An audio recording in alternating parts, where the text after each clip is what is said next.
সুনীল কর্মকার, ওনারে বন্য হাতি আঘাত করে মারছে। তো এই ইনফরমেশনের বেসিসে আমরা গেলাম। তারপরে ফরেস্টের স্টাফরাও গেছে। আমরা বরমুড়া 18 মুড়া রেঞ্জ থেকে বডি আমরা পাইছি, মানে ইনকোয়েস্ট করা হয়েছে। এখন বর্তমানে তেলিয়ামুড়া সাব ডিভিশন হসপিটালে আছে পোস্টমর্টমের জন্য।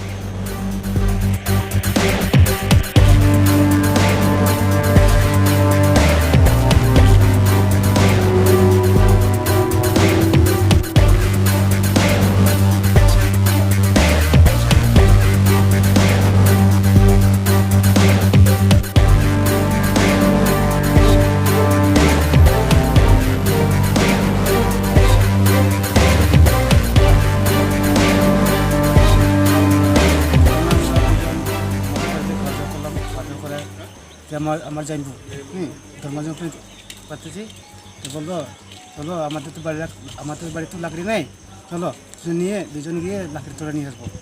তো আমি বললাম যে তাকে বললাম যে জানবাবু বেশি দূরে যাবো না, আর ধারতে কাছে নিয়ে আসবো। বলছে না, আমি তো লাকড়ি দেখা আছে, চলো এখান থেকে নিয়ে আসবো। আমি তাকে বললাম বেশি দূরে গেলে আমাদের বিপদ হতে পারে। কিছু হবে না, আমাদের কিছু হবে না, ভগবান আছে।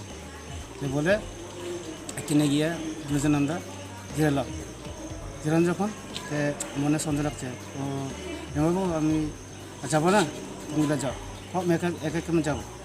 বললাম দেখে আচ্ছা আমার সাথে রাগ যে আমি বললাম যাবো না, হোক যাবে না কেন, আমার যেতে হবে। তো বাড়িতে আমি তার সাথে গেলাম, যে লাকড়ি করলাম দুজন করে রাখলাম। রাখলাম তখন যে এই শূন্য আসছে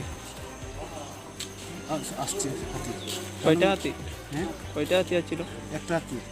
আমি বললাম এর মধ্যে দেখো হাতি আসছে, কোথায়? ওই দেখো সামনে, তোমার সামনেটাই দেখো। তাহলে বুঝছো না, চলে যাবো। এই সময় কাছাকাছি হয়ে গেছে। আমি বললাম জামাবু তুমি বিশ্বাস করছো, দেখো তোমার কাছে চলে আসছে।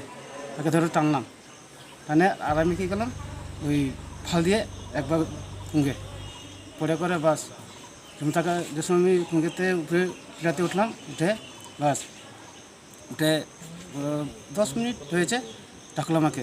ও বলে ডাকলো।